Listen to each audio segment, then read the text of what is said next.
Hello guys, in this video I will discuss about the mesothelioma, its causes, symptoms and the outlook. Mesothelioma is an aggressive cancer of the mesothelial cells. These cells exist in the lining and covers outer surface of the body's organs. Mesothelioma occurs most often in the pleura, or it affects mostly in the lungs lining. However, the cancers can also attack the lining of the heart and the abdomen. The main causes is exposure to the asbestos. So here is the mesothelia, its causes, symptoms and all outlook. Mesothelioma. Here are some key points about the mesothelioma. Mesothelioma is an aggressive form of cancer that most commonly affects the lungs. Okay, it is most likely to result from the exposure to asbestos, which may have been up to 30 years before the symptoms appear. There is no cure, and treatment focuses on the relieving symptoms and improving quality of the life. So here were some basic points about the mesothelioma. It's basically now next is what is mesothelioma. Cancers happen oftenly when there is uncontrolled division of the mutated cells. Mesothelioma is an aggressive form of cancer, meaning that it progresses and happens.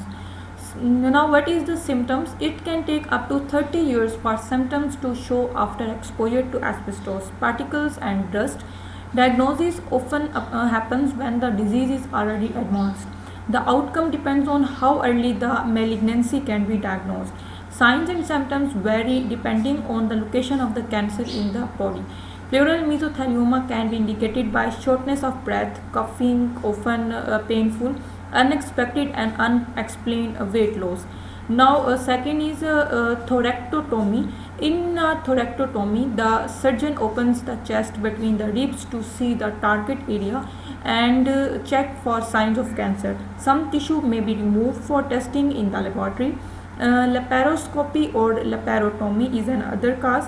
If there is symptom in the abdominal area, the doctor may carry out a laparoscopy or laparotomy to examine the area and take tissue samples for testing. A laparoscopy involves inserting a laparoscope. And next is the acute respiratory distress syndrome. Acute respiratory distress syndrome occurs basically when fluid builds up in the tiny elastic air sacs, which we call alveoli in the lungs.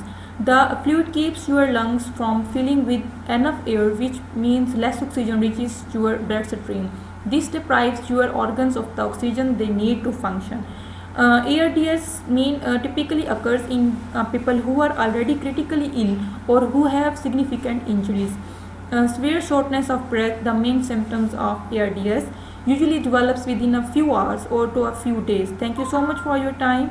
Keep supporting. Allah Hafiz.